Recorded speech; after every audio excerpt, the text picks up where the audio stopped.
Love yourself. Really consider, really consider what loving yourself means. I heard that probably 10,000 times. Someone saying love yourself until one day it just struck me. Love, like, what does it think about that? Do you love yourself? Are you doing anything that looks like to other people like you love yourself? Until you love yourself, nothing happens. It's time for the Share Recovery Podcast, where we bring you amazing life-changing success stories from addicts and alcoholics all over the world who share their inspiring journey in recovery. And now, here's your host, O. Okay, folks, today we have Brian B. DiNinno joining us on the Share Podcast today, the author of 7 Habits for Peaceful Sobriety. Kick your addictions, claim your health, and thrive. Nino is a vegan, a marathon runner, an activist. He gives back in his community. He gives back in 12-step recovery. He's just an awesome guy, and I am honored to have him on the show. What's really cool about this interview that I had with Brian is that he had mentioned Rich Roll to me for the first time. I didn't even know who Rich Roll was when I did his interview. And he talked about the book Finding Ultra. Then, what some people would call a coincidence and I call a God shot, a month or so after I interviewed Brian, a couple of my very close friends had told me that they just finished reading Finding Ultra with Rich Roll. And I'm like, man, one of the people I interviewed had mentioned that book. They go, dude, you got to check it out. It's awesome. There were so many takeaways in Brian's interview, but one of which was that he'd become a vegan and he'd become a marathon runner. And then, once my friends had recommended that I read Rich Roll's book, I downloaded on Audible and I start listening to it. And lo and behold, Rich Roll is a vegan. He's an ultra marathon runner. The guy is the picture of health. And what cracks me up the most is that Nino is an addict just like me. I either am all the way in or I'm all the way out. So I can just almost picture Nino reading this book and halfway through it going, fuck it. I'm going to become a vegan and start running marathons. You know, it's just fucking hysterical. Which is funny because as I start listening to Finding Ultra, it starts to make sense. I mean, here's a guy who was a full-blown alcoholic, finds recovery, becomes successful in his practice, and like so many of us, starts justifying eating garbage. Fast food, McDonald's, hamburgers, ice cream, tons and tons of coffee, just that sedentary lifestyle, no exercise, gains 50 pounds, can't walk up a flight of steps without losing his breath, and decides, I can't take it anymore. Enough's enough. And so Rich turns to his wife, who is a plant-based chef, a spiritual guide, a meditation guru, and asks her for help. Now, as I'm reading this book, many of you know that my wife is a yoga instructor. She's studying to be a nutrition coach. She's in unbelievable shape. She's super healthy. So I'm reading this book, and much like Brian, I'm like, oh my God, all the similarities, all the parallels. Wait a minute, my wife is an absolute badass. I'm going to ask her for help.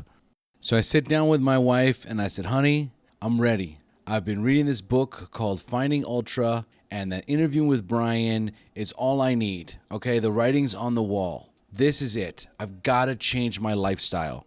So I'm ready to do this. Let's do a 10-day juice cleanse. You do the research on this. You make all the juices, and I promise you, I will not cheat. I will stick to it. I will make this happen. And so my wife agrees because she's tired of seeing me. I think she's just as tired of me being fat as I am. And so she does all the research. She puts together the meal plans for me. She puts together all the juice plans for me. She starts adding maca, spirulina, wheatgrass, cacao, vegan protein, you name it. And then, of course, after the juice cleanse, now I've cut out meat, I've cut out chicken, I've cut out red meat, I've cut out all dairy, I've cut out processed sugars, I've cut out processed foods, no chips, no snacks, no garbage. And I would say 80% of my dietary intake now is plant-based because I'm still doing I'm still doing juices every single day. I'm doing Hal Elrod's Miracle Morning Breakfast Shake, so I'm getting all the nutrients that I need. And lo and behold, the byproduct of this is I've lost weight. I've lost about 8 pounds. I've stopped drinking coffee. Never in my entire life did I ever think I was going to stop drinking coffee. My energy level is through the roof, and it's not to say that the first 5 days weren't fucking miserable.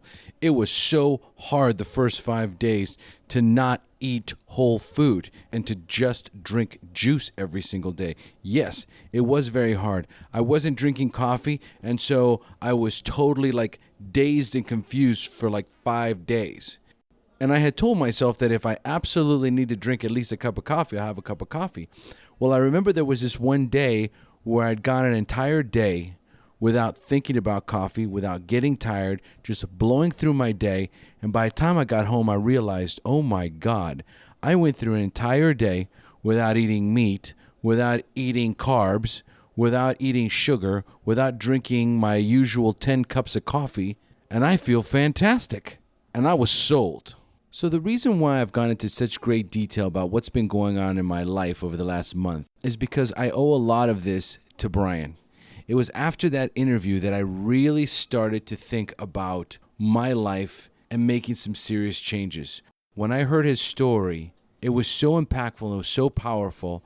And the fact that he has written this book, The 7 Habits for Peaceful Sobriety, which I have listed on the show notes, so make sure to go to the show notes and check it out. The fact that he is so involved in his community in helping others, not just people in the recovery community. For example, he is part of the Burrito Project. And what the Burrito Project is a group of friends that feed the hungry and homeless in cities around the world. And basically what they do is just encourage other people to do the same. So, you get your friends together, you build burritos, and you take them out into the streets.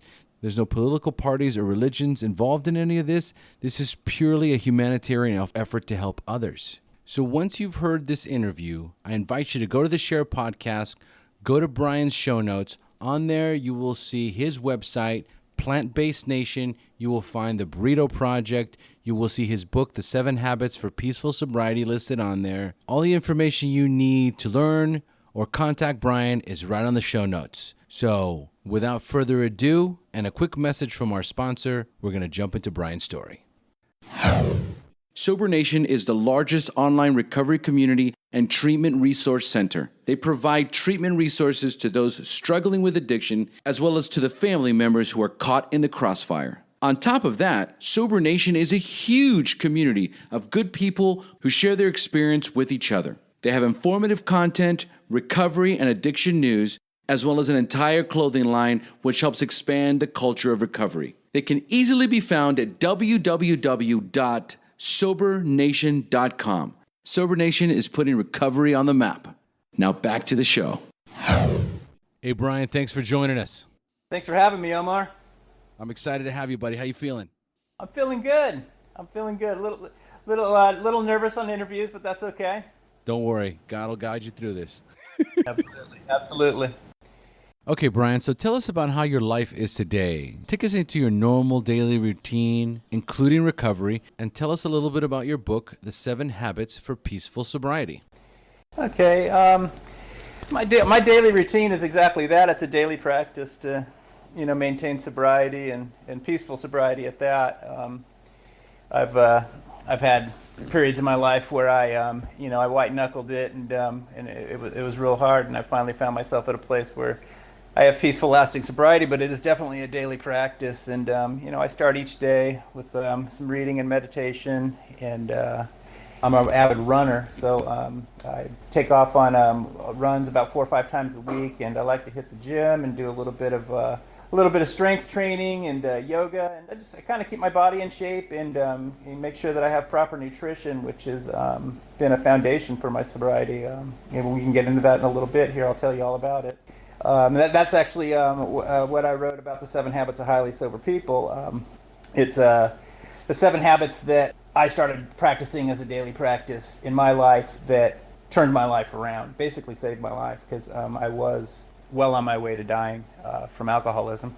Right. And so I sat down to write the book after my brother passed away back in July, and he was an alcoholic like myself. and ended up with he ended up getting oral cancer, and they say that that's caused by alcohol and tobacco mainly. We'll never know why he got it, and the fact of the matter is it doesn't really matter at this point because he's gone. It's just sort of the quality of life he led. It was a hard one, and we're only sitting here in November now, so that was just here recently in July, and he basically raised me. It's been a tough last couple months, but I'm telling you, I just the strength of my daily practice and the serenity and the peace that I've been able to get through my sobriety this time has just been nothing short of a miracle. It's carried me through. That's heavy, Brian. Man, that's really heavy stuff, man. I'm sure we're going to get into that as we dive into your story. But first, tell us a little bit about how you maintain your spiritual condition on a daily basis. I like to stay in contact with nature. Like I said, I run, and I like to get out on the trails, and I like to get out into nature.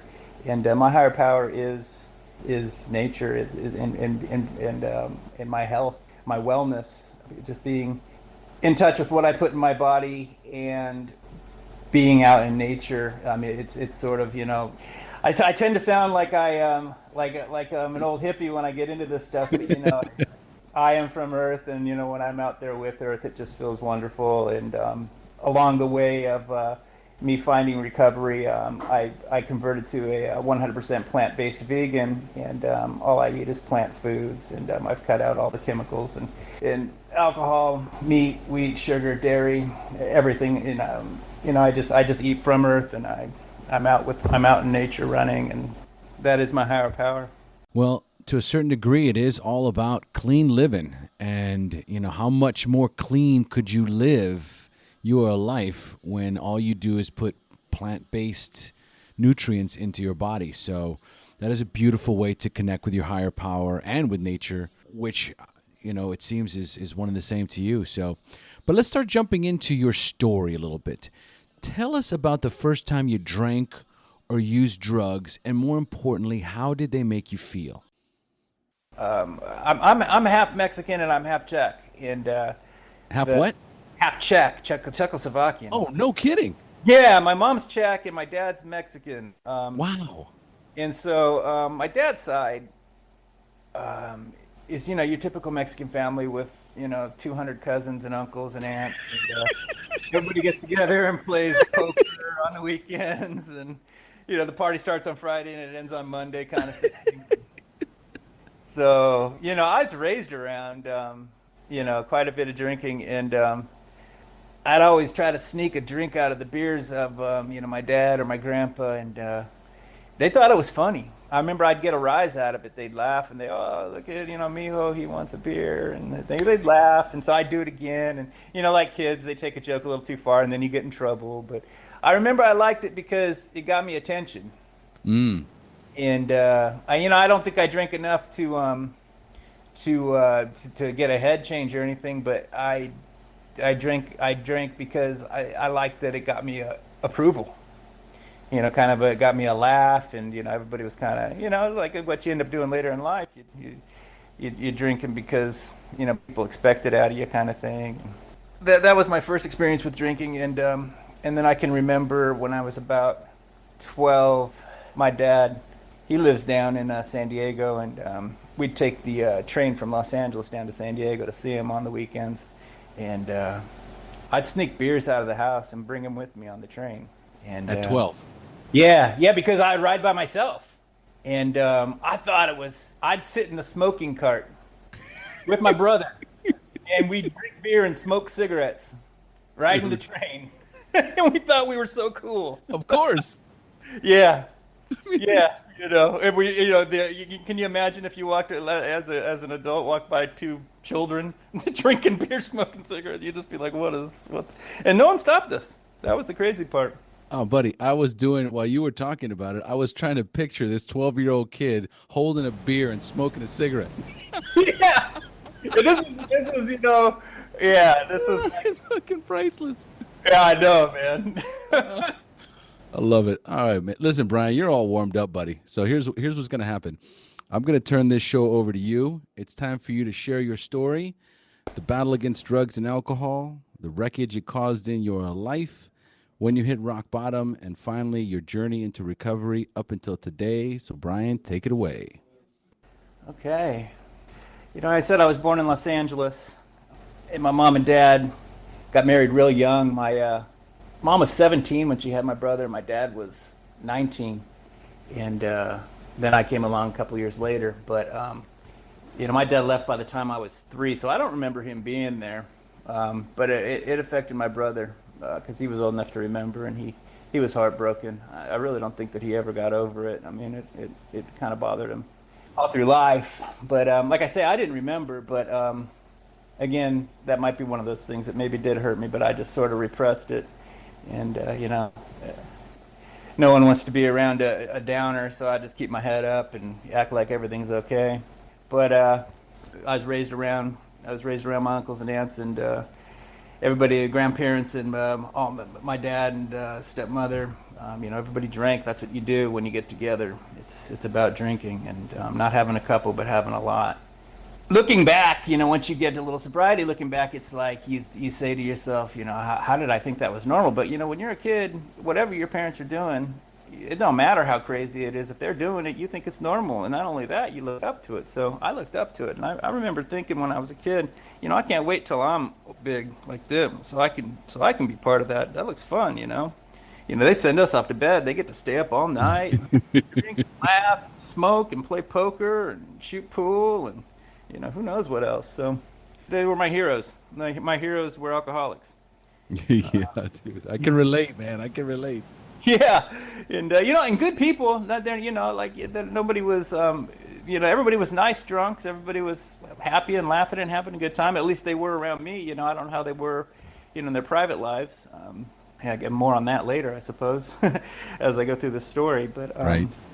So I had a kind of a dual life where I spent time with my dad, on the weekends, and with my mom. My mom didn't drink at all because my mom was raised in a house with my grandfather, who's an alcoholic, and he was a bad alcoholic from what I understand. I never saw it because he stopped, and he was a dry drunk at that point. But so my mom didn't drink. So when I was at home, she might have a glass here or there, but it was nothing compared to being around the other side of the family. So she decided at one point when about second grade, she was gonna take me out of our public school because she decided that it was a little too it was getting to be a bad neighborhood, and she wanted me to be private school. So she pulled me out and put me in private school, put my brother in private school, and I hated it, and my brother hated it, and my brother was. I was always looking for his approval. He's two and a half years older than me, and to me, he was like my brother and my dad and my best friend. And anything I did, I wanted him to think was the best. So I would do anything. I'd jump off a building if he told me to, because I would think that you'd be my friend. So as we went to school, I just started acting out, and he thought it was funny, and he would encourage me, so I'd do it more. I can remember. I tell this story because it gets into later when I get into my drinking that, everything that I realized later in life, everything I'd ever done was seeking approval of others. It was never anything to do with being true to myself. Yeah. So I remember he would come in. If I knew he was walking by my classroom, and I saw him coming, I'd flip my desk over and flip the teacher off and tell her, go fuck yourself, and And he'd laugh and he'd tell his friends about it, and I thought I was so cool because so I was doing stuff like that. So basically, I got thrown out of the school. They came time to go to high school, and I was supposed to go on to the next level of this private school, and the principal had called over and said, "Don't take this guy. He's bad news." So I went back over to public school. Well, at this point, I didn't know anybody now because I'd been gone for a lot of years. And so I came in there by myself. I didn't have any friends, and I said, I got to make friends in a hurry. So I grabbed on to.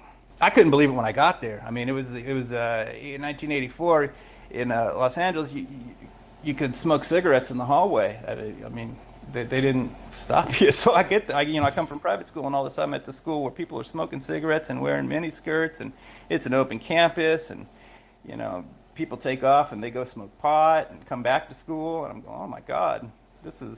Jesus, I don't remember any of that. Yeah, if I didn't live it, I wouldn't think it was true. But Seriously. it's one of those things looking back that I go, they let us smoke cigarettes. And I remember we would be sitting there waiting for the bell to ring, and everybody would have a cigarette out in their hand, tapping it on the desk, waiting for that bell to ring so they could get out in the hall to light up. Aren't we the same age? I'm 44. How old are you? I'm 45. Dude, we're the same age. I did not go to any high school where they let you smoke. What city did you go to high school? I was in a Montessori school. I don't even remember the name of it when we were in LA. But when I was about a sophomore in high school, my dad moved us up to San Luis Obispo. And that place was phenomenal. It was a beautiful school. It was predominantly white. And you had there was a dress code. You certainly couldn't smoke on the campus. And if you were caught doing drugs, you were in deep shit. So, we had a healthy fear of the establishment, so to speak. Anyway, please continue. This first person I made friends with, I suppose it doesn't matter if I say his first name. His name was Mike. And There's about a bazillion mics. yeah, exactly. Well, if he ever listens to this, he'll know I'm talking about him. But so he says to me, I got this friend. He's a senior. He has a Camaro with the T-tops and the whole bit. And he says if we get weed, all we got to do is get it and give it to him, and then we'll go race around in the hills at lunch and smoke pot and listen to Motley Crue, and it's gonna be great, right? Yeah. So right away, I'm in business. I'm gonna find a way to take my lunch money and buy weed, and then pinch out half for me, roll joints, give some to this guy, sell some, keep some. I mean, I had a whole system where I could eat. Yeah. Anyway, so these are the friends I started making right away, and so, you don't realize when your parents say things to you like, the friends you choose now are going to affect you for the rest of your life. All that stuff just sounds like blah, blah, blah when you're a kid. God, looking back, oh my God. I mean, yeah, that couldn't have gone it couldn't be more true. So I make all these friends and each one's into exactly that. So eventually we end up getting into meth. We started doing it together, and all I know is that when I hit that stuff, all I could think about is how can I get more. I would do anything. I lost my mind. I did it only for a short time, and I wanted to do it all the time. And I started to see my friends doing it all the time, and I started. One of them ended up robbing me, just taking a stereo and some things so he could go get some more. And I got scared. I said, "This ain't for me." And so I said, "Okay, I got to make a conscious decision here." And this is me being a real mature, probably 16-year-old at the time. I said, "I got to choose drugs or alcohol." And I said, alcohol's fun, and you don't have to hide and do it. And there's parties, and when I get older, there'll be bars, and my family does it, and I'm just gonna drink. I'm gonna be a good guy and just drink. So I did. I cut it all out. And a side note on all that is all those guys that I was doing that meth with are still doing it. And the last I can check, I've heard they're in and out of prison now, and I mean it's a mess. So they kept going, and That's a long run. oh, it's a hell of a lot. I can't believe. Yeah, I can't believe he's still alive. No, I know. Not one is passed yet, and it's amazing to me. But yeah, they're still going. I mean, the ones they live with their parents. I mean, I'm 45 years old. I can't imagine living with my parents. But No, God. what no. they do, like in motorhomes in their backyards and stuff like that. I mean, the story that goes with meth. I suppose on that end, I made a good turn at that point, but at the same time, I just doubled down on booze.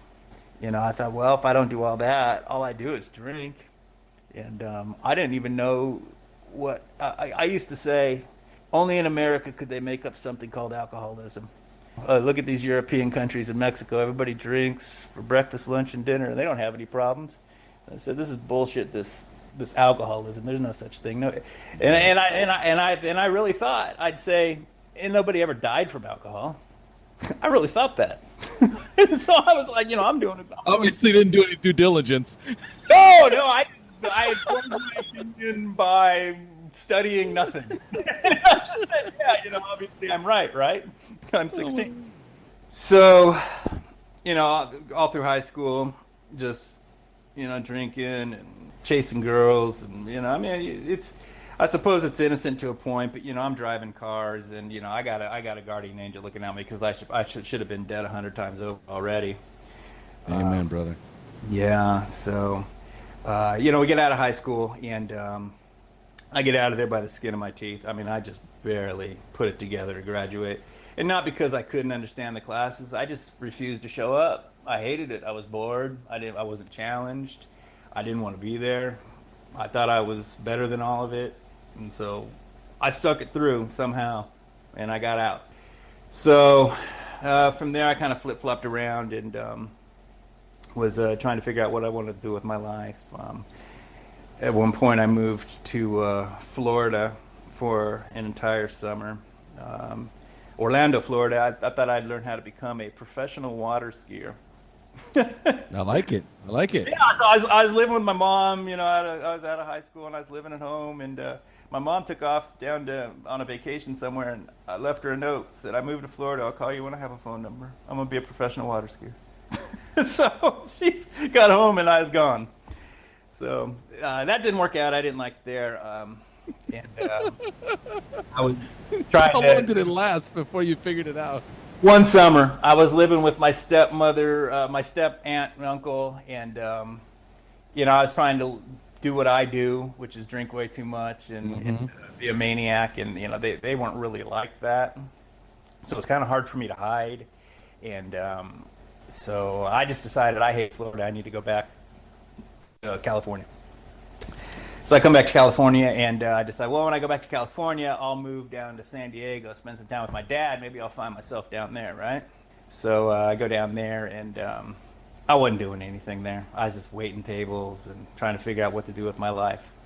But I can remember when I lived in that house, I had my first absolutely alcoholic moment where I thought to myself, something's different about me. And they had gone somewhere. They were gone. And I was at the house by myself. I live in a big old house with a pool, and I could have friends over. I could do whatever I want. I mean, I'm 19. I had a fake ID. I could go to the clubs, the bars, whatever I want to do. But I decided that it sounded fun to sit at home and see if I could drink an entire bottle of gin by myself. See what that would be like with no one else around. And so I did it, and I liked it. And I remember the next day going, that ain't right. Like, why would you want to do that? There's nobody there. You're not talking to anybody. You're just sitting there drinking. But for whatever reason, I liked it. And that's where drinking alone started. I didn't always drink alone after that, but I sure as hell wasn't afraid to do it. So, I started to realize that there was something up with me. And it didn't make me want to stop or seek change, but it definitely made me wonder where this was headed. And in the back of my mind, I knew that maybe this wasn't something that could last too long. Living in San Diego for a while, I decided at one point, screw all this, I'm going back to Los Angeles. I got a buddy up there who is starting an auto detail business, and I got another buddy who's doing auto body, and he's got his own shop. And we could all kind of get together and have our own business. So we opened up this little shop, and we had the shop, and we went out and got cars and did cars, and there was another partner in the business that stole cars, and yeah, and then so now, yeah, he's got cars that he's stealing, and then you go get the wrecked cars out of the auction, and you take the VIN numbers off the bad car and put it on the good car that you just stole, and now the wrecked car becomes the new car, kind of thing. Yep. Yeah, so I was aware of it. I was around it. I rode in the cars. We got chased by the cops a bunch. Because if you got pulled over in one of those, you didn't want to have to see the cop because he might figure out what was going on. So Yep. we'd ditch them, and just drunk. And so at that point, we're thinking to ourselves, well, if we get pulled over for drinking and driving, we ain't stopping. So what's the difference? So we just would load the car up with as a rolling bar. Oh. They ain't gonna pull us over anyway because we ain't stopping. If they get us, they're gonna get us. So this is what we're doing back then. This is about the time that the LA rave scene was going on. So, you know, the club starts at 2 in the morning. And the fact that I could drink until 6, 7 in the morning, no drugs. I would just drink. Like I didn't even realize everybody around me was on drugs. That's how they stayed up all night. Yeah, exactly. I had no idea. I was that naive. I just drank. And I mean, I was just disgusted, drunk, but, you know, hey, I would do it. And so, you know, we're running around with stolen cars, drinking and driving, and, you know, chasing girls, same old, being young, being in our early 20s. So at that point, I had made a group of friends that owned a hair salon. We did some work for them with their cars. We pick up the cars and bring them back to them at the end of the day, and when we bring them back, they'd be sitting there and they would have a bucket of beer on ice. Good old Mexican guy named Max that worked there. He's still there. And he'd ice down the Bohemias and the Modelos and all the Mexican beers. And we'd pull up and they'd be sitting there counting all their cash, drinking ice cold beer, and I'd be filthy with bloody knuckles. And I'm going, I'm doing this all wrong. So I decided, well, we decided one night after I had a whole lot to drink, way too much. He says, you know, anybody can do those cars like you're doing. Why don't you go to school and become a hairstylist? You know, and do something where you can make some good money. And I saw what they were making, and I said, that's for me. I can't believe I didn't think of that already. You know, you get paid to hang around girls all day. You know, yeah, you do their hair, and they hand you all this cash, and you can wear nice clothes, and, you know, so sure beats what I'm doing. So I did. I went to school, and I came back after I was done, and I said, you remember that night we had all those beers and you said for me to go get my license and then if I did, I could work here? And they said, yeah. And I said, well, I did. I went and got it. So they said, oh, shit, you actually went? And I said, yeah. They said, well, I guess you work here then. So I started doing This is, man. This is crazy. yeah, so this is as of last month. October's always my anniversary. How many? That was 22 years ago exactly when I started doing hair. So we're doing the hair salon thing, and I mean I'm 21 and I'm just full of attitude. You know, I'm out there in Southern California, and I'm just thinking I'm the bomb, man. I'm the Hollywood hairdresser. You know, don't you know who I am? Yep. I got all the cash, and all the girls love me, and you know, I go in the bars and throw money around like, you know, like it's just like a crazy person just throwing money. It was nothing for us to go out on a Tuesday, Wednesday night and drop $500 on dinner and drinks. I mean, we just thought that, and we thought we were so cool that we did that. So now I'm thinking, you know, I really got my shit together because I'm making a lot of money. You know, isn't that all there is to life, is make a lot of money? You know, it doesn't matter that I drink way too much, and it's, you know, that it's having negative effects on my life. The money keeps coming in, and that's all that counts. So here I am, kind of in the same situation I was as when I was doing cars, but now there's a whole lot more money. And you know, I had enough where I went and bought myself a big old BMW 7 Series, and I wear these tailored shirts with French cufflinks and the whole bit. I really thought I was something else. Yeah, man. I mean, I would drive home.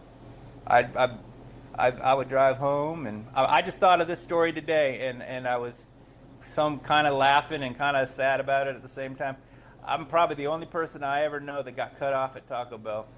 I was driving home, and I went through Taco Bell to get food, and they said, I got to the window, and they said, you need to get out of here, you're too drunk. They wouldn't give me food. Gotta be kidding me. And I went home, and I said, did I just get cut off at Taco Bell? And I'm driving a car? That ain't good. Yeah, I mean, I had people follow me home because they didn't think that I could drive, and they said that I was driving on the wrong side of the road. I mean, just that I didn't kill anybody, let alone myself. Yeah. You know, it's just by the grace of God. It really is. And I do know that now.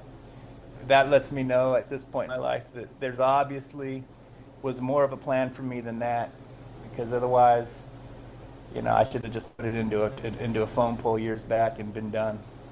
Yeah. So I'm living over there in the same area by the salon that I work in, and I've run my course on every bar in the neighborhood. I mean, I've been out with too many girls in town, and everyone knows me, and I've done too much. In my own mind, I've made an ass out of myself too many places now, so it's time to go. So I decided that I'm going to move off to Long Beach, which is just far enough away. If you're familiar with Long Beach is sort of a little port town that juts out in the ocean all on its own. It's on the way to nothing. So you don't go to Long Beach unless you're going to Long Beach. You can never cut through Long Beach to go anywhere. You can hide over there real good, is what I'm getting at. So There's a lot of partying in Long Beach. Oh, and it's a ton of bars, and everybody there. Oh, yeah. Yeah, everybody's got a drinking problem like me, which sounds like it's going to suit me well, and and I can hide, and no one will know, and but that's not the reasons I'm telling myself at this point. I'm just saying it's time for a change of view, and I want to live at the beach. So I did. I got a little house right on the sand, and you walk out the door, you're on the sand. So I thought, again, look at me. I've arrived. I got a house on the sand, and I live at the beach, and I work over there, and I make all this money, and everything's good. But the only problem with that was I went from knowing everybody and having a ton of friends to not knowing anyone, and I didn't know a person there. So now I'm still drinking the same, but there's nobody around. So it ain't very fun, and those who are around, my immediate neighbors, are looking at me like, who are you? And what is your problem? No one looked at me like that where I was from. So I started thinking maybe I made the wrong move. Mm-hmm. But too late. I'm not going to admit that I'm wrong. And I'm going to make this work. About that time, my sister, a friend of mine who was dating my sister also decided they were moving to Long Beach. So they moved to Long Beach. And we kind of all do the same thing. So I had them, and what ended up happening was my sister and that guy broke up, and my sister says, well, I want to come live with you because I don't want to live with him anymore. So she moves in with me, and she's seeing me how I am now. And she knows I drink, but not like this. And she's going, Jesus, do you ever eat? Do you ever do anything but drink? And so she gets out of there. She meets a guy way over in Temecula, which is out there 2-3 hours away, and says, yeah, I'm gonna go live with him. So she went and lived with him. She married. They got divorced now, but they were married.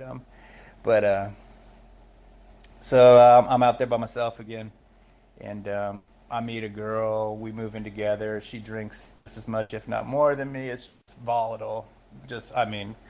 Violence. She's trying to kill me. I'm sleeping with one eye open, kind of thing. Wow. Finally I just go, you know what? It's time to relocate again. But I can't go back where I was, and I can't stay here. And I'm just sick of all of this. So I'm going to redo everything, right? That whole thing with thinking you can escape your problems by moving, but the only problem is geographics. the geographics, but the only problem is you keep bringing yourself with you. Exactly. So I bring myself with me down to San Diego. My brother had lived up in San Francisco for many years, and he gotten himself into some trouble with alcohol and drugs up there, and his marriage was suffering on the count of it. And his wife said, we're moving away from here, and we're coming down to San Diego. I want to be closer to my family. Her family's in Orange County, so she said, I'm going to be closer to my family if I got to be worried about you like that. So he moves down there to Encinitas, which is North County, San Diego. Beautiful town, just hippies and surfers, and it's changed a bit now. But when I got there, it's just one of these kind of the hippies and the hippies kids and surfing, and real nice little town. So I go down there, and I said, yeah, I'll get a little place to live, and I'm going to come live over there by you, Jeff. That's my brother, Jeff. And he says, why are you going to live? Don't go get a place. Just live with us.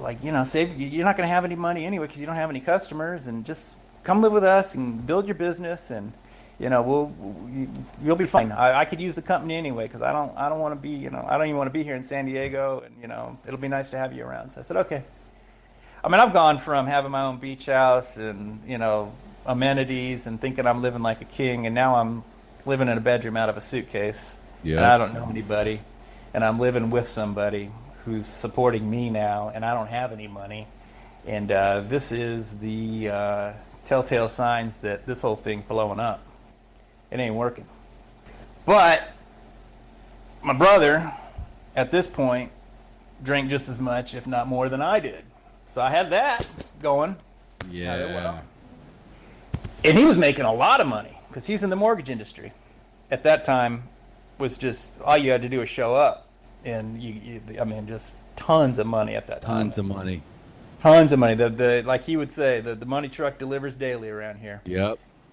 He didn't care. He didn't care that I wasn't making money, because he was just throwing money, and I was taking it. And his wife, I love my sister-in-law. She's just so patient because she put up with our dumbasses. I'm experiencing kind of what it is to have someone in your life who's like a wife. I'm just living there, but she's making dinner for us every night, and I'm seeing, God, that's really nice. Someone that kind of takes care of you, and I never had that before. I get girlfriends, but they don't they don't cook. So,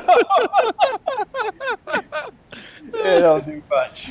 They just kind of sit there and look pretty. So I'm just thinking, oh man, why am I should be doing more, but I'm not. And so that that sort of spins you out and makes you depressed, and then you drink more, and then things get worse.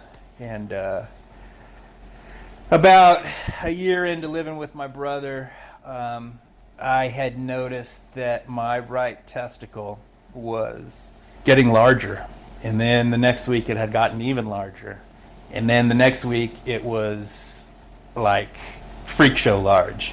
And I'm going, I must have got a STD, but I hadn't even had a girl in so long since I've been down there. So I'm thinking, okay, I hadn't done nothing like that. Maybe that's a hernia. I go to the doctor and see a urologist. Cirrhosis. No, testicular cancer. Oh, no. Yeah, he says, you got testicular cancer. He says, that's testicular cancer. Have you eaten lunch today? I was there in the afternoon, and I said, yes, as a matter of fact, I have. Thanks for asking. And he says, Oh, my God. And he says, no, I didn't. I was hoping you hadn't eaten, because we need to go to surgery right now. And he said, I can't do surgery when you've eaten. You have to wait. I forget what it is, 8 hours or something like that since your last meal before they can put you under. So he goes, go home, don't eat, don't drink anything, water, not just alcohol, water, or anything, and I'll see you back here. So, I mean, that afternoon, I'm told I have testicular cancer. That evening, I'm there, and they removed it, just the right one. So fortunately, you get two of a lot of things in life, and so you can go on. But it scared the hell out of me, because now they said, we have to wait for your lab results to come back, and it's going to take about a week to 10 days before we know if it's spread in your body. If it's spread in your body, that's trouble. If it makes it to your lymph nodes, that's where it shoots out to the rest of your body, and then you're in trouble. That's kind of what happened with Lance Armstrong. So I read his book right away to see how it went for him, and it went terrible for him. He lived, but he went to hell and back. Yeah. So I get the call from them, drum roll. You're lucky. Again in life, I'm lucky. It hadn't spread. It was all gone. They said if there was any, it was in trace amounts, and it would be taken care of through radiation. So I went through radiation treatments. And to back up a little bit on that surgery that day, I wasn't prepared for, and I also didn't have health insurance. And my brother, again, who was making a lot of money, said, I'll pay for it. So he paid cash for that surgery. The things he did for me were so phenomenal, and he's so giving, and at the same time we got into such a dark place with the alcohol too, that it's just so confusing sometimes to sort those two out, because he was such a good, giving, loving brother who cared so much about me. But at the same time, God, alcohol just screws all that up. And there was just darkness at the end, which we'll get into. But so I have the surgery, and I go into radiation, and I have all my treatments, and they say don't drink during radiation, so I don't drink, which I think it was, if I remember right, I had to do 3 weeks of radiation treatments, and I did all of them. And the day I got done, I couldn't wait. I got right to the store, vodka, let's get it going. I mean, I didn't even think twice about, you just got a second chance here, and maybe you start to think about your life. All I could think about is, when can I drink again? Well, you were so- celebrating. Yeah. Well, yeah, and it makes sense now to say, how ungrateful I was, but at the time, it didn't even occur to me. It didn't even occur to me to be grateful and to possibly look at changing my life. It just was, let's celebrate. And I remember I got done with my last treatment, and I bought all this liquor, and my brother says, well, I got to take the dogs over and run them at the park, and then we can drink. And I said, oh, come on, man, let's just skip it. And he goes, would you just relax, man? We got to do this first, and then we'll drink. And I said, all right. So we went and ran the dogs. I remember just being there going, God, let's get out of here. I just want to drink. Which is just, I just finished radiation that afternoon. So we drank, and we drank, and we drank. And we got just obnoxiously drunk constantly. And just not even fun drunk, like anesthetized, scary drunk. And I only know that because there would be times maybe where my brother was at a level that I wasn't yet, and I would see him, and I knew that I did that, so I must look like that when I got there, and I would be like, this isn't good. In 2003, he got a DUI, and they took away his license for 30 days. And he said, I'm not going to go away. I'm not going to deal with not driving for 30 days. I'm going to go on a vacation to Australia for 30 days and drink as much as I want down there. And when I come back, I'll just have my license again. So he left me at the house. Well, at that time, there was these big fires in Southern California. Everything was on fire around there. Everything. Yeah, they told us to evacuate, get out of here. I said, I'm staying. But you had to kind of stay in the house because you couldn't go outside. It was really smoky. So you really had to stay indoors and kind of stuff towels underneath everything.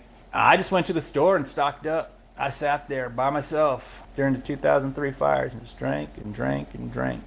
And I remember sitting there going, you're not having fun now. What is this? But I sure as heck couldn't make myself stop at that point. So at a certain point, my sister-in-law just tells my brother, you and your little brother need to go your separate ways. He's got to go. He's got to do something. And Yeah. So he comes to me one day and he goes, dude, I said, I already know what you're going to say, man. I already figured it out. I found a place already. I'd already found a place. I knew he was going to say it, and I found a place that afternoon. I was over at a local coffee house there, and somebody had put up a sign, room for rent, on the beach. And I was like, cool, on the beach again. I went and talked with the guy, and he let me rent a room with him. We were right on the cliff right there on the beach. You look out our living room window, and it's ocean. I mean, just beautiful. You go to sleep with the waves. I mean, you're in Costa Rica. If you're by the coast, you know what I mean. Oh yeah. Yeah, it's beautiful. So I move out, still trying to live how I live, but now I'm walking distance to the bars and stuff because it's kind of right by the downtown area. So I can still go over and do all that stuff, and I start to meet drunk friends just like me, just like I have everywhere else I've ever lived. And, so you feel kind of normal because you have some friends that do the same thing. But this roommate of mine, he don't drink. He never drinks. I put beer in the fridge, and he wouldn't even have one. And I go, come on, dude, have a beer. And he go, no, I don't want a beer.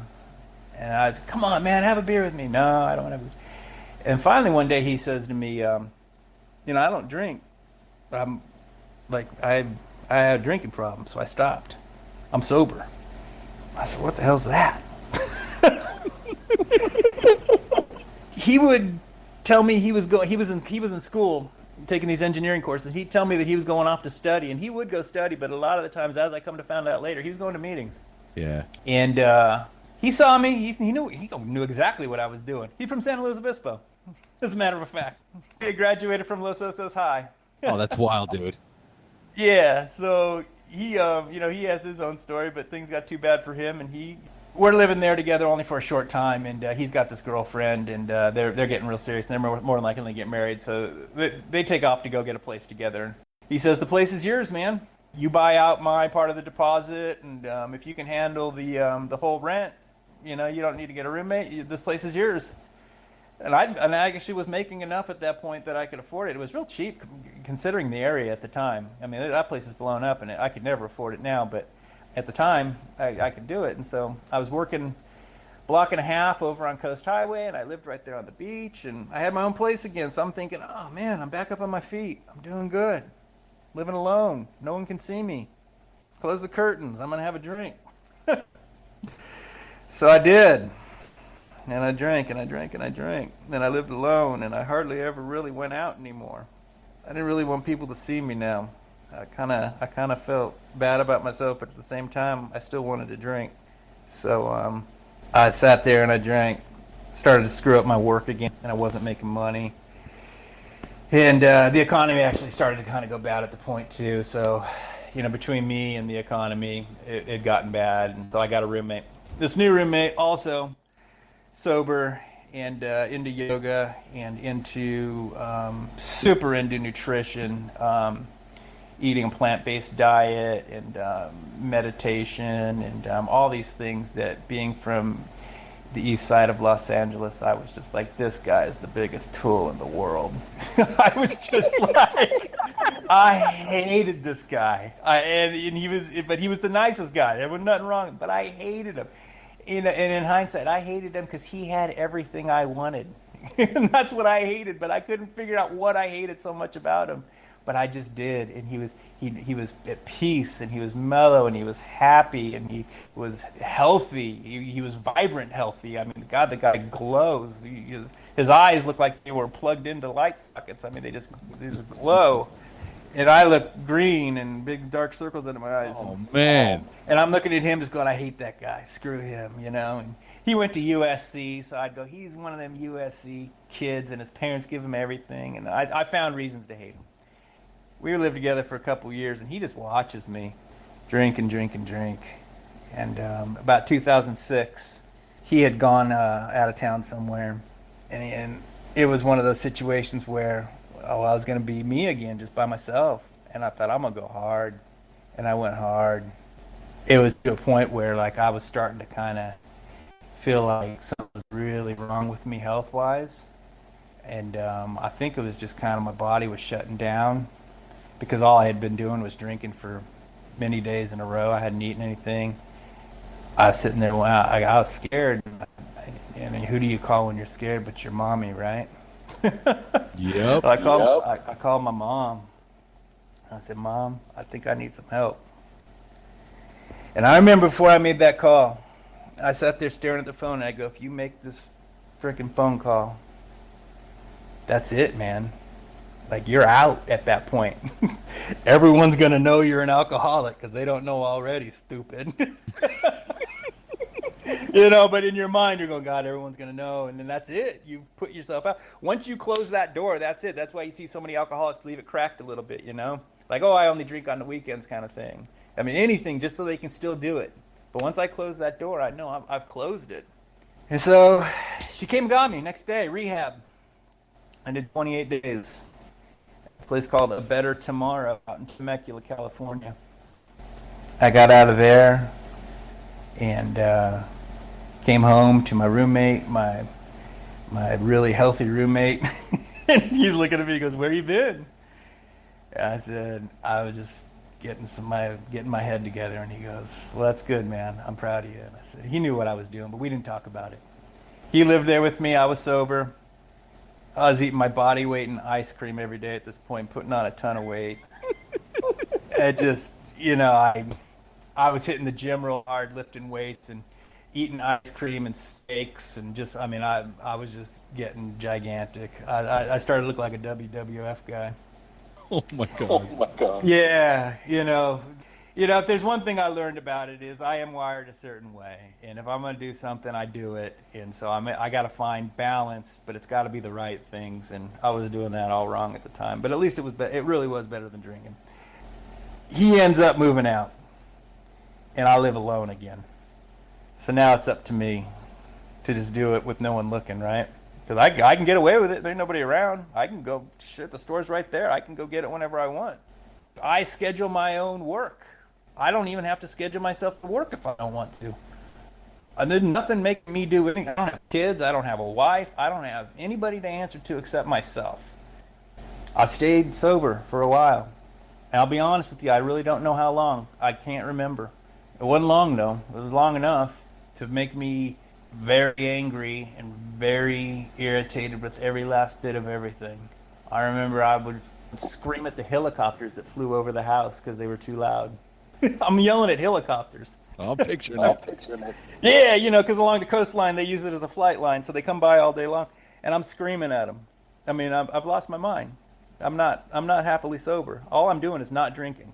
I went to a meeting, and this old timer in there was sharing, and he said something to the effect of, the dry drunks, and if you're going to be pissed off and you're going to go through life being pissed off at everything around you, you might as well just drink again. Uh-oh. Now I know what he meant, but at the time, man, I was just looking for a reason. Mm-hmm. And he said that, and I said, cool, and I was back out. So I was doing it again, but I was really, really measured with it this time. A little bit. I'd only buy a pint, not a whole fifth, because, whatever I buy, I'll drink all of. So I'd only get a pint. And then I discovered that if I smoke marijuana, it makes me not want to drink anymore. So I'll drink, and when I know I need to stop drinking, I'll smoke some pot, and then I'll eat and I'll fall asleep. This is my plan. And then I'd go through some times where I wouldn't. I would get sober for some time because I still was really I was all that's the constant thing about all of this is it sounds like I was just doing nothing but struggling, but there was times where I was on a good run and I started to kind of see the light come on, but then I'd put it back out and I would get some good months put together of sobriety, and then I would go, okay, I'm good now, I can do it again, and I'd go try again, and it wouldn't go good, and back and forth, relapse, get better, relapse, get better. But I always went back to those meetings. It was right there by my house. Divine intervention, when you look back on this whole thing, I move in with a guy who's sober. He moves out immediately, but I get a glimpse of what sobriety's like. There's a meeting walking distance from the house in this little neighborhood by the beach. I got that now. I mean, I got little things that are helping me. I'm trying, but I'm failing, and I keep failing, and then I keep trying. A guy moved in next door to me in this little place, and we ended up becoming really good friends. I told him, even if he never saw me do it, and I figured it was best if I told him that I was sober so that I wouldn't drink. And so I said, yeah, I just don't drink. I haven't drank in years. I just told him that. And if I did do it, I made sure he didn't see it. And then when I hung out with him, he would drink, and he smoked pot. He did all that, but I just wouldn't do it. And one day, I said, give me a beer, man. And he goes, no, you're not supposed to. And I said, I decided all that's stupid, man. It's making me crazy. Give me a beer. And he goes, whatever, man. If that's what you want to do, so you give me. He doesn't realize what this is all about, Oh, yeah. So he gives me a beer. And I'm off to the races. So I'm kind of thinking, well, maybe I'm normal again. I can do this. Same old. Get better, get better, get sick, get better, get sick. Just hell life trying to convince myself that I can drink like a normal person. One day, everyone's over my house and we're drinking, and I got that extra bedroom sitting there. And at this point, that room is worth, close to $1,000 a month. And so my friends are like, why don't you rent that room, man? Like, that's a lot of cash every 30 days, and you're just sitting on it. I mean, Yep. I got nothing in there. I had like 2 surfboards in there. That was all that was in there. They're like, that's stupid. I'm like, I ain't living with anybody, man. My last roommate was a nightmare. He was into yoga and meditation, and I hated him. I ain't doing nothing. God. Yeah, so I said, you know what? I said, I'll show you how this goes. I'm going to put an ad on Craigslist. And then, it's real tight quarters where we live right there. So anybody that comes in and out of our little compound where we live, everyone sees them. I said, you'll see the freaks that show up to rent this room. You'll see why I don't rent the damn room. So I put an ad, and it says, room for rent on the Bluff, Encinitas. Just email, don't call me. We'll discuss it later, something like that. Real short and curt. I had no intentions of renting the room to anybody. So this girl, Morgan, emails me and says, I want to come look at it. And I said, all right, yeah, come look at it. So she shows up. She's a grad student at UCSD, and she's from Illinois, from a small town over there. And she says that when she moved out here to go to grad school, her goal was to always live on the beach, even just for a little bit. She wanted to do it before she left. So she's going to check it off the list, and she loves it here, and it's beautiful. And I'm looking at her, and she's this really sweet, cute girl, and I'm thinking, there's nothing wrong there, right? She's probably gonna put plants and some candles and make a dude's a dude. I can use a woman's touch around this place. It would look nice, it'd be nice to have all that. So I said, yeah, you can come. So she moves in. And But now, we're back in the situation where I gotta kind of like try to do my thing without someone noticing. Because I know it ain't normal, and I know most people don't do this. And so if she kind of recognizes it, she's gonna think I'm a freak. So I'm maintaining it a little bit. We end up getting really close, and we started dating. Morgan's my wife now. Oh, wow. Yeah. So, I get. Excuse me. Good time. It's an emotional thing for me to talk about because I wanted so bad at that time to instantaneously be normal for her, to be correctly sober for her,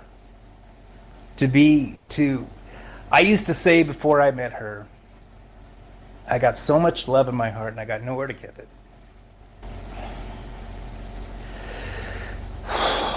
And then she was there, and it's time now. And I ain't ready, because I ain't ready. This doesn't just, in my mind at that time, this doesn't just happen immediately. This is going to take forever. And in the meantime, she's going to see it, right? Yeah. So my thought was at the time, I drank in front of her. She didn't think that anything was wrong. Well, she sort of did. She knew I drank too much, but she didn't know that there was the problems that had been in the past. She didn't know me well enough yet. This was before we were together, actually. She would and I would say, "Do you want a drink?" And she would have like 2 sips of one, and I'd mix them like they were for an alcoholic. I mean, there's all booze and just a little bit of juice. And she's like, "Jesus Christ!" And I'd be like, "I don't even know how to make a drink for a normal person anymore." I'm like, anyway, so. She said to me one day, she goes, "You do cocktail hour every night. That's a little much, don't you think?" And I got real mad and I snapped at her. But I just remember thinking, oh shit. Like, God damn it, she's noticing. So I reeled it in a little bit and maintained. And like I said, I put together some time while we were getting to know each other, and we got together and we were dating. And but then I slipped back out. And she went out of town for something, and again, here I am alone. No one's watching. And in my mind, I'm going to make up for lost time, right? Yeah. So you're in here now, and you've been dying to get drunk, man. Like, get real drunk, not just this half-ass fake drunk. Like, let's do the real thing. She ain't here now. She went home. She went home for to see her family, and I didn't go, and so she's gone for whatever it is that she was gone for, 2 weeks or something.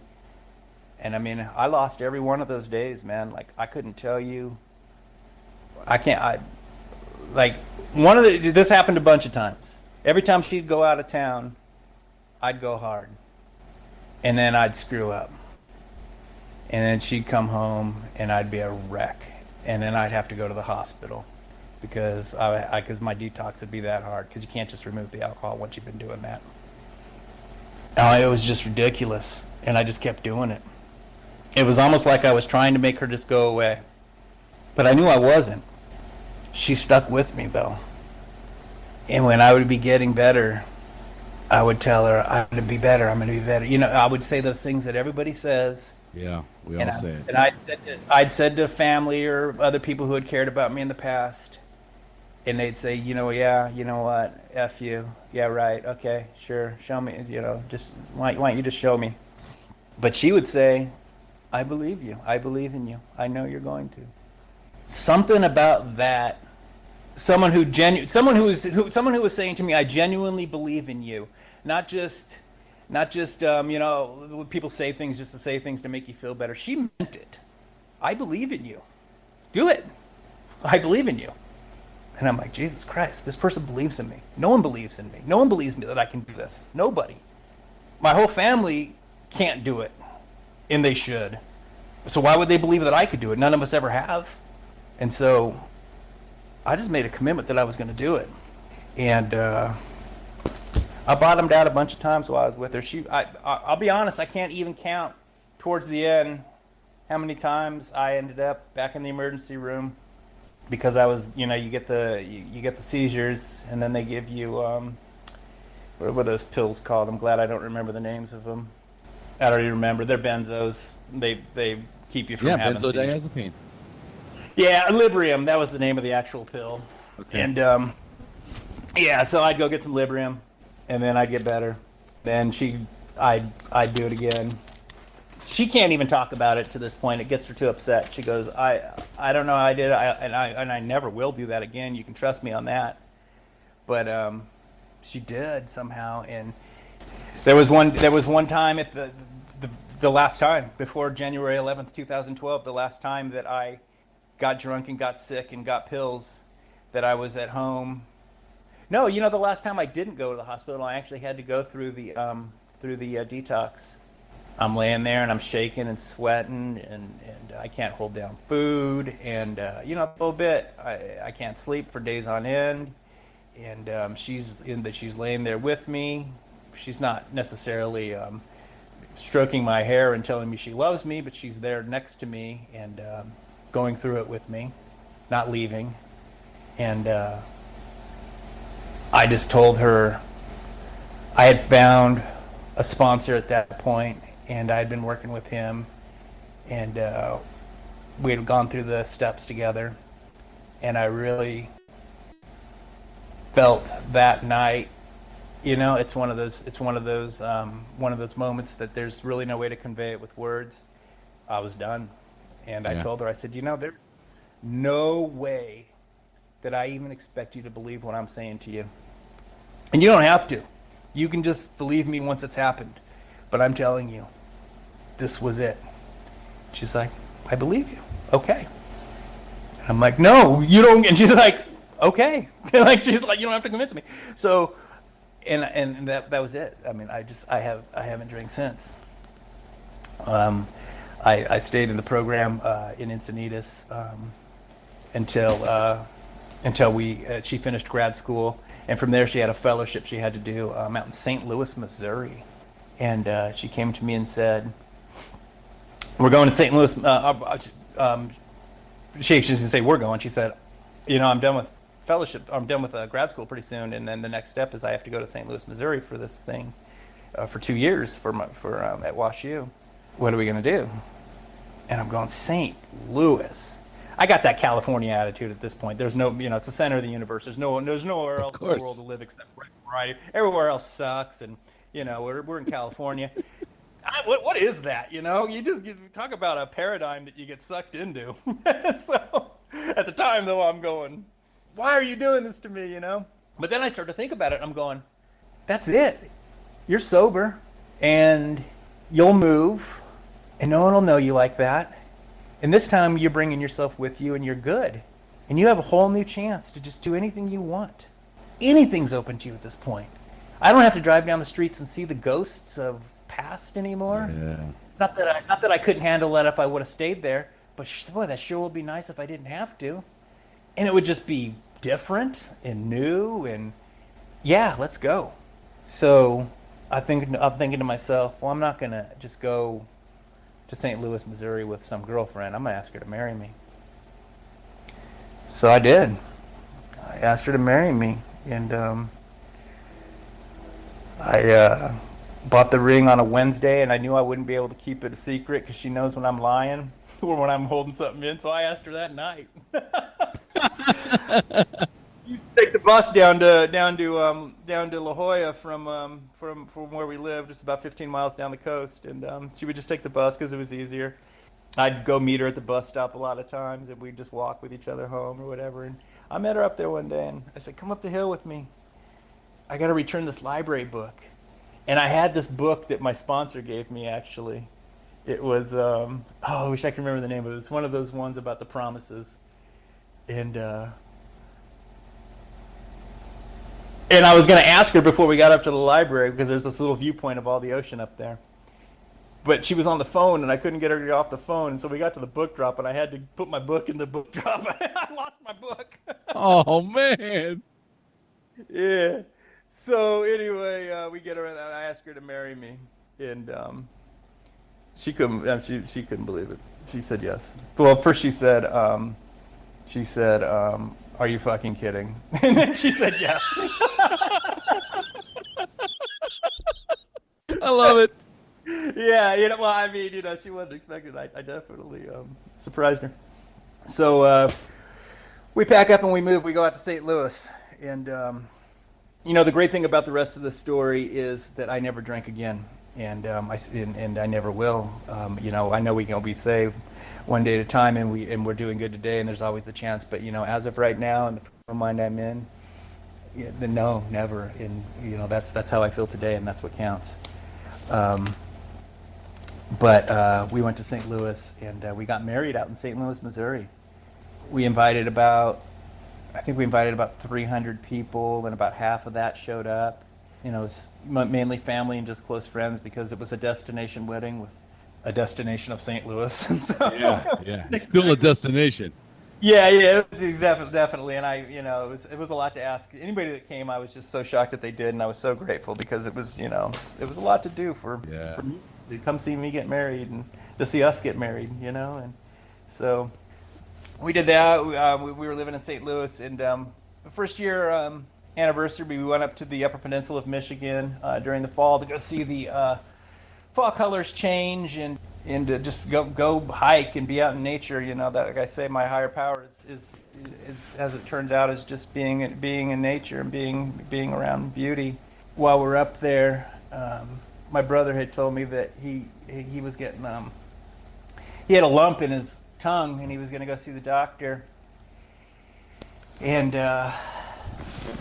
he didn't think it was going to be a good prognosis. Well, he was always kind of a pessimist, and so I said, it's going to be fine, And he goes, no, I don't think it's going to be a good thing. And so while we were up there, I talked to him, and they said it's cancer. It's oral cancer. And so him and my mom had always been at each other's throats, him mainly at her throat. He's just real resentful and alcoholic stuff. I said, well, you going to tell Mom? And he goes, no. I said, what do you mean, no? You got to tell Mom. I mean, it's your mother. You got to tell her you have cancer. And he's like, you tell her. So, I'm on my 1 year anniversary, and I got to call my mom and tell her, I don't resent him for that, but, I just remember thinking to myself, come on, man. You gotta let this stuff go. Yeah. But, so that was on our 1 year anniversary, and he fought it for quite a while. We just celebrated our 3rd year anniversary in October, and he died in July. So we're looking at close to 2 years he fought. When I say he fought, I mean he went through what the doctors told him to do. He took all the medications.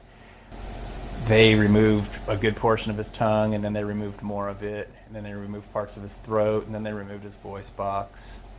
They just kept cutting off and radiating him in chemotherapy even further. I know, just because I saw pictures, that he was still drinking during this. I don't know how much. I know how we drink, and if we do drink, it's always too much. And at that point, a little is too much, in my opinion, and that's only my opinion. But he slowly but surely pushed everybody away. At one point, my dad was living up there with him because of the chaotic lives that everybody in my family has. He had to go live up there for a little bit. And my brother was going in for a surgery, and he texted my dad from the surgery waiting room, like he's getting ready to go in surgery, and he texts him and says, get the fuck out of my house, don't ever come back. Like, I don't know who he told him off and just told him to get lost right before he went in surgery. And my dad was like heartbroken and went home and got to San Diego. And I'm going, what are you doing, man? And like, so I tried to talk with him, and I really, like, he did these things that were of the outrageous, alcoholic, chaotic nature. And it'd be so easy for me to just go, you know what, you dumb mother. But I would try to gently work with them. We need to you don't do that, Have you talked, are you still going to see, because before back up in the story. Before all this, he had gotten a DUI. He crashed into a bunch. His second DUI. He had crashed his car into a bunch of parked cars, and he blew a .30 and had to go to the hospital. And the whole Wow. Yeah, and so they put an interlock on his car, and he had to go to all these counseling, and he was supposed to go to jail, but the jail was too full, so they sent him home. And his daughter saw that he had the interlock thing, and he had to tell her what was going on. And he had, trust me, she's aware that that he's an alcoholic. He'd been pretty much every weekend her whole life. So it was just kind of everything was adding up, and he was just pissed at the world. And my mom went up there to stay with him for about 3 months and take care of him while he was going to all his appointments. She was driving him back and forth. And when she came home, the hospital was still calling her direct with updates about what's going on with him because she was up there taking care of him. And so they called her with one update and said his surgery's on schedule for tomorrow. We'll see him there. And she's like, surgery? She didn't know anything about it. She calls me up. He's going to surgery, and he didn't even tell me. And do you know anything about it? I said, I don't know anything about it. So I call him. I go, hey, man, Mom said you got surgery in the morning. And are you going to tell any of us anything about this? And he goes, you know what? And he's telling me this with half a tongue, so I can only understand about every third, fourth word. But he's basically, fuck her, and she's in my shit constantly. I've had it with her. And she was just up there waiting on him hand and foot for 3 months, taking care of me. And at this point, I know that he's living a life of anger and stress.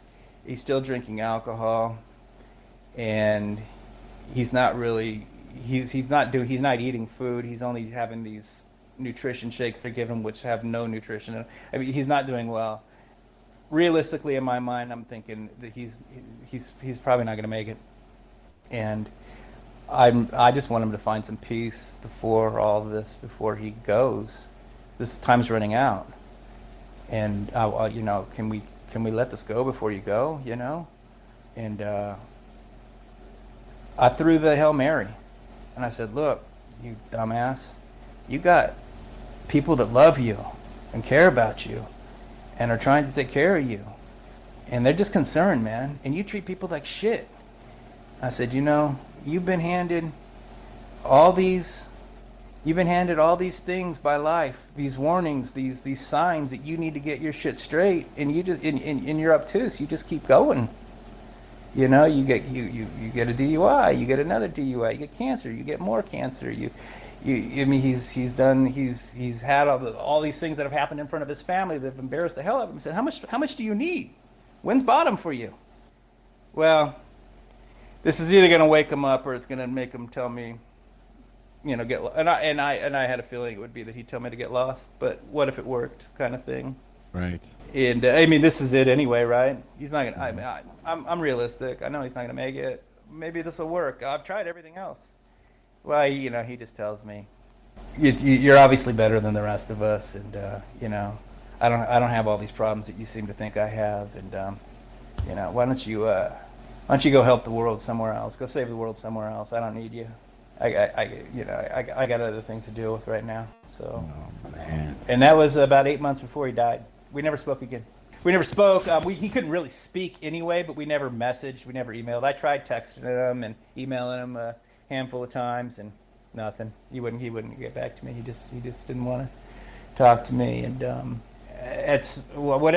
however he relayed this story to my sister-in-law, she also doesn't want to speak to me. And then my dad, my stepmother, my sister, by the way, all of these people that I'm listing all are alcoholics. They have all banded together to say that Brian is not a good guy and don't talk to him. And so we don't talk, which is okay.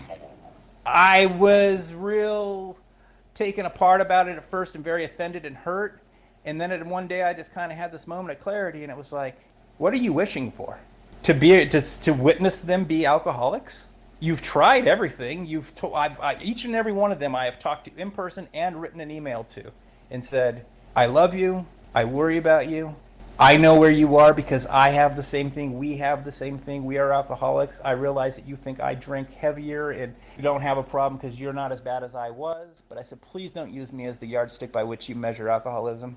It is what it is. Be thankful that you weren't like me, but you still have a problem and it's still disrupting your life. And it's making it unmanageable. Well, that either works or it doesn't, right? And it doesn't. And when he died, there was a funeral.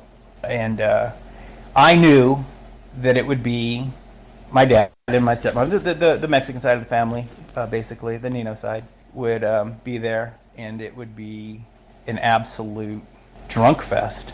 We were going to, well, not we, they were going to get together to commemorate my brother who died an alcoholic. Whether he died from alcoholism, he died from cancer. And whether cancer was brought on by alcoholism doesn't matter. The fact of the matter is that his entire life was affected by alcohol.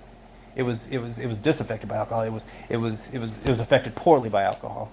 He lived that life that I was living before. I know what he was doing. We did it together. It hurts. It's no fun. And he kept going. And he died that way. And so we're going to commemorate him that way? I didn't go. I didn't go to the funeral. And I was a little conflicted about that. My mom went. My mom, who has over the years dealt with worrying sick about both of us and our alcoholism, went to the funeral for my alcoholic brother and watched my family drink like alcoholics and not just get a little drunk, get fall down, blacked out, slobber, sick drunk. I didn't go. And I don't have a regret for it. And I'm glad that I don't, because I wasn't sure how that was going to work out. But I don't, because, prior to any of this, a few years back when I was relapsing, my stepmom's mom, my step grandma, she died, just kind of up there in years, and she had some complications. She died, and I was actually on a relapse at the time, and a real bad one, and I couldn't get my shit straight, and I needed to get it straight in time for this funeral, and I couldn't get it straight. I just didn't get it straight. Not that I couldn't, I didn't, and I was drunk. And my brother was down for the funeral. He came down he moved back up to San Francisco at one point. So he was back up there. And so he came down, and he's calling me, and I'm ditching everybody. And I didn't show up for the funeral. And, A, because I was drunk, but B, I could have showed up. But I ain't going to show up in that condition. I don't want anybody to see me. Other than that, that's disrespectful. I mean, Jesus, who wants to be around and see somebody like that at somebody's funeral? Yeah, man. So the whole thing was just like, oh my God, I'm terrible. I missed it. And so drink more. Oh God, now I'm worse than I was before. And, so I just missed it. I missed it because I was drunk, first and foremost, but also because I wouldn't appear like that. And I heard my brother went off and did his usual, and he got, as drunk as drunk gets, and offended a lot of people, and all the stuff that I was trying to avoid. Now, years later, it's his funeral, and I don't come, and I'm thinking to myself, they should have had the courtesy to not show up. How can you show up at the funeral like that with his mother sitting right there, who's had to put up with this all these years, and get blasted drunk? I mean, it doesn't occur to him. That's why I realized that. But I just wasn't going to be a part of it. I had a counselor tell me in rehab when I went back in 2006. She said, I told her all about how my family was, and she said, "You're going to have to lose contact with them if you're going to stay sober, Brian. Unless they get better, you're going to have to lose contact with them." And I told her at that time, I said, "You're freaking high. I ain't ever losing contact. That's my family you're talking about. Are you crazy?" Well, yeah. That's the way it worked out, and I'd love to have them back, but only if they got to find it. And if they don't, that's okay. They're not obligated to stop drinking, but neither is anybody obligated to being around them while they do it. Absolutely. So I made a conscious decision to go with my wife. When I was with her, when we first got together, I saw the opportunity. Here is this person that believes in you, who is normal. And you can go, we call them, I don't say normal, but we say normies. She's a normie. And you can get better and have a life and be away from all this. This is your chance. The bus is here. Are you ready? Because you need to be ready now, And it scared the shit out of me, because it was like, oh God, I already see how this is all going to pan out. And, I feel like they're back where I left them all those years ago, right there, and if not worse. So we leave St. Louis after she's done with her fellowship. And when you're done with fellowship in medical school, she's a microbiologist. So she's a smart one. She's a smart one, yeah. Oh my gosh, she's smart. when you finish your fellowship, there's only a certain amount of jobs that are going to be available in the country. It could be anywhere. You don't know where you're going, which to me was so exciting. We're going anywhere. I don't even care. Let's just go. Yeah. So it ended up being that we might be up in Chicago, we might be in Rhode Island, or we might be in Texas. And I said, "Oh my God, Texas!" Well, she gets the job in Texas. So we moved to Fort Worth, Texas, and you know what? I love it here. So I've learned that Southern California isn't the center of the universe, and even in Texas, you can find some serenity. There's trails to run on here and nature, and it's just I really enjoy it. I mean, where we are in Fort Worth, actually, it's people from all over the country, all over the world, really, because this is kind of a booming city, and everyone's kind of moving here right now. So it's interesting. You meet people from all over, so it's neat right here in the city. But so we're living here in Texas, and I opened up a hair salon. I got a one-chair salon, just me and my clients. While I was in St. Louis, I also got certified as a personal fitness trainer and nutrition advisor. I do that on the side. I run a couple of social media pages where I have followers that I work with them on nutrition, and I just wrote a book, the 7 Steps for Peaceful Sobriety, and kind of outlined what we talked about before, my daily practice and how I found my way to sobriety. I'm a long distance runner. I'm a plant-based vegan. I'm healthier than I've ever been in my entire life. I not only got my life back at the end of all this, but I got it back in better shape than I've ever been in my life as far as how I feel health-wise, spiritually, mind, body, spirit, everything is in tune. It's been an amazing journey. It really has. I would encourage anyone to take the path that I took, because along the way with when I met my wife, I got really into changing what I put into my body, because a big part of my relapsing was that I didn't feel good. In other words, when I was drinking the way that I was drinking, when I got done, I felt beat up.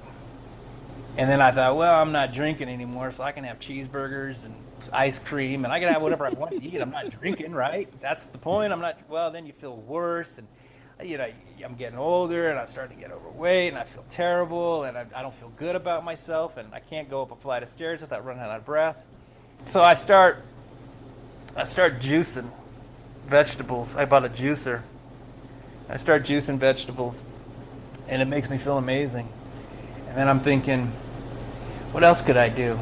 So I just start studying nutrition. I read, if you're familiar with Rich Roll, he's a plant-based vegan and ultra-distance runner who found sobriety late in life. And he wrote a book called Finding Ultra. It's an amazing story, and I read it, and when I read it, I had never run, really. Serious. I'd gone maybe on a mile here, mile there, a couple miles maybe, but I'd never been a runner. And I was reading it, and like a good alcoholic, I said, I'm gonna run a marathon. Not only that, I'm gonna become a vegan right now. And and I heard Rich Roll say it, and I'm just stealing from him when I say it. I got to come to accept that I'm wired a certain way. I just am. And I can spend the rest of my life fighting this and trying to change it, or I can just find the ways to harness it. And so this is how I am. So, all right, let's do something good with this, because, man, I got to have an endurance when I put my mind to something. Anybody that ever saw me drink can tell you that. What if I did something good? Like they say about criminals all the time, God, if they only applied their mind to something useful. So I did. I decided I'm going to run a marathon. I'm going to do it in 15 weeks from now. I booked it right then. I found one, and I said, I'm doing it. I changed my diet. I started running. I ran a marathon. 15 weeks. I lost all this weight. I felt amazing. And I just said, man, this is the way. So I got certified for nutrition and fitness, and I had always been a gym rat. Even that was my method when I was drinking was get drunk and then I work out through your hangovers and then feel better. Sweat it out basically, and that stopped working. After a while. Work after a while. Anyway, I go through the detailed steps of, I won't give away the whole book, but I go through the detailed steps of exactly how I found it and what I do daily. And it's very simple.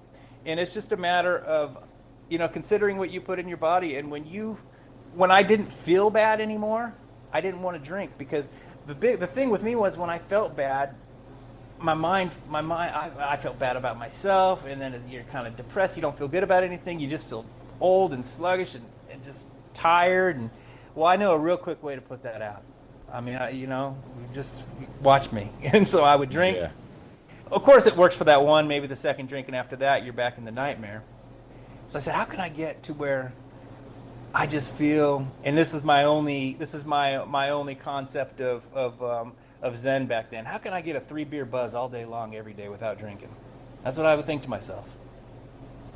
And so I fine-tuned my body with diet and exercise, and making sure I put all the right things in. No meat, wheat, dairy, sugar, alcohol, processed foods, and obviously no tobacco.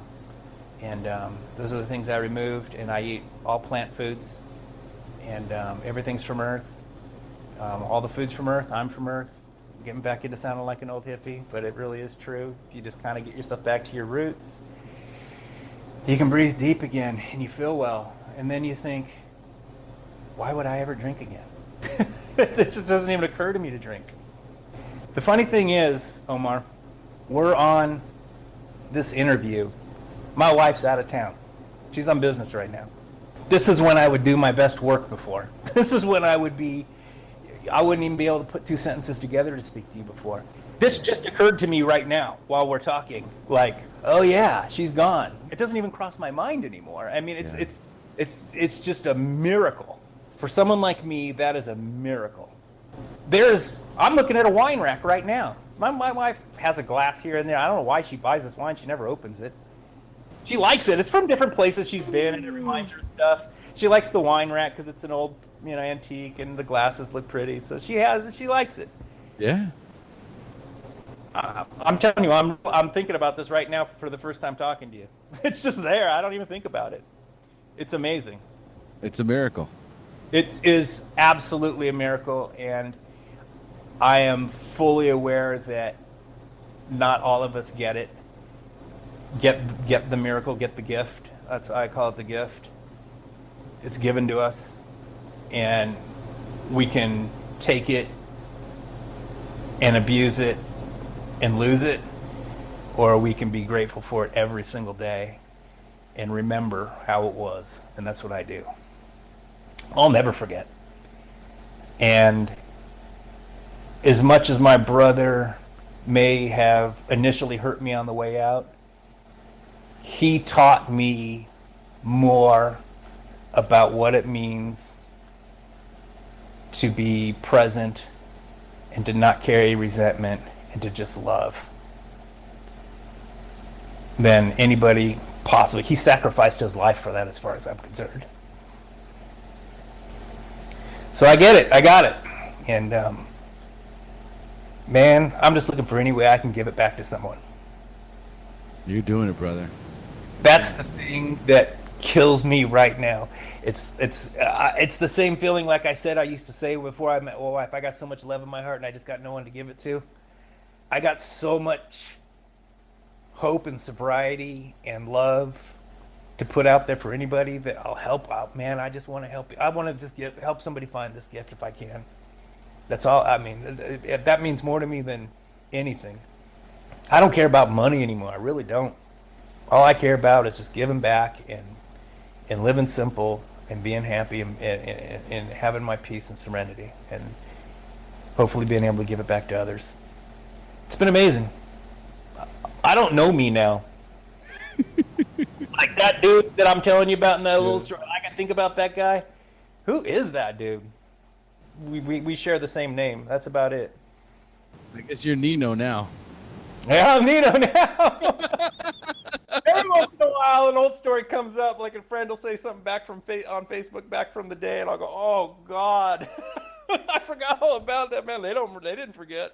Yeah, they never do, man. Oh yeah, They never do. But that's okay. Like I go, it just makes me even more grateful. Absolutely, Nino. That's an amazing story, man. Like that's Hollywood. Is it? Absolutely, man. Well, I'm a firm believer, and I've done this quite a few times. I'm a firm believer that we all have a Hollywood story inside of us. It's a blockbuster. It's heart wrenching. It's so sad and it's so heartbreaking, and then at the end, it's so moving and inspirational. And it's for many of us, it is a happy ending story through all the horror that we put ourselves and those around us that love us the most through, and we find our way through this chaotic lifestyle, and we end up who we are. We're on this interview right now, sharing our experience, strength, and hope. You wrote a book, okay? You've completely changed your life. You're happy. You've cut all the toxic people out of your life, and you're living a life beyond your wildest dreams. And that's what the promises promise. All that stuff that I used to hear about as a newcomer in the meetings and say, what a bunch of bullshit, like that ain't gonna happen. Like, and they're exaggerating. No. And I feel like I have it and then some. All of that stuff they said. Absolutely. Absolutely. Your story, there's so much in there. There's so much in there. And the story about, your brother and what you went through and what you both went through with the cancer, it's heart-wrenching and gut-wrenching. And there is a beautiful story of you and your recovery and your life today. And there is a tragedy of how your brother died, and that is the reality that Yeah. some of us make it and some of us don't. And the ones that make it live this amazing lives, and the ones that don't die these horrible deaths. I mean, this disease, if what we're doing right now helps just one person stop right now and Yeah. not go through what your brother went through, then it's all worth it, man. It's absolutely all worth it. So listen, we're going to close up here. We're going to close up for the newcomers. So here's Okay. what I want to do. I want to do this quickly. All right. We'll do it quick. I So- won't ramble, I promise. Okay, we're going to keep these answers tight. So Got it. first, I just want you to tell us, what is the best suggestion you have ever received? Take what you need and leave the rest. That's what my sponsor told me when I was going to meetings. I used to get so mad about some of the things in there that didn't sit right with me. And you don't need to get overwhelmed with the details. Take what you can use and leave the rest. Someone else can use the stuff you don't like. That's why it's there. Take what you Perfect. need, leave the rest. Love it. I love it. And what does your recovery routine look like today? I have spent a lot of time writing the book recently. I go to meetings here in Fort Worth. I'll be honest, I like the group, but I'm looking for another home group. I'm doing a lot of online meetings on intherooms.com, which I really suggest anybody trying. You can hit a meeting right there in your living room, and it's not as good as going to one, but it is good. I run. I move my body daily, and I put good food in my body, and I make sure that I'm a clean running machine. That's my daily. And if you could give our newcomers only one suggestion, what would it be? Love yourself. Really consider what loving yourself means. I heard that probably 10,000 times. Someone saying love yourself, until one day it just struck me. Love, like, what does it think about that? Do you love yourself? Are you doing anything that looks like to other people like you love yourself? Until you love yourself, nothing happens. And the beautiful thing is, once you love yourself genuinely, for real, everything changes and everyone around you can see it. And they start treating you different. The whole world opens up. I'll give away a little piece of the book, and I know you told me not to go, and I'm going to make it fast. Something I wrote in the book. I was watching a nature documentary, and there was these buffalo, and they were all in their group, and one of the buffalo was injured, and it sits on the outside, and that's it. That one's out. They won't let it back in. And that's how I felt when I was out there, when I was drinking, when I was a drunk. No, the world just sort of puts you out. They don't mean to, they just do. And then all of a sudden, once I started doing good things for myself and I could see it again, the world could see it again, they were like, "Hey, how are you?" I'm like, "I'm good. How are you?" but when they could sense I was sick, they probably wouldn't have told me I was on fire if I was. Very true. It's very true, man. It's almost how it's the same thing how we treat homeless people. They're invisible people. It's kind of how you get treated when you're sick. What an absolutely amazing suggestion, Brian. I love it. It is going to be incorporated in my life. It has been for a long time, but I just don't think I've consciously looked at it. Being mindful, truly loving yourself, and what does that mean? So how about making the suggestion for this week is love yourself. Love yourself. Man, I love it. That's the first thing we have to learn how to do, and it's the most difficult thing we do. We hate ourselves when we come into these rooms, and we have to learn to love ourselves. The slogan has always been, we'll love you until you learn to love yourself. And it's so true. We have to learn to love ourselves. Yeah. Well, I love myself a lot these days. I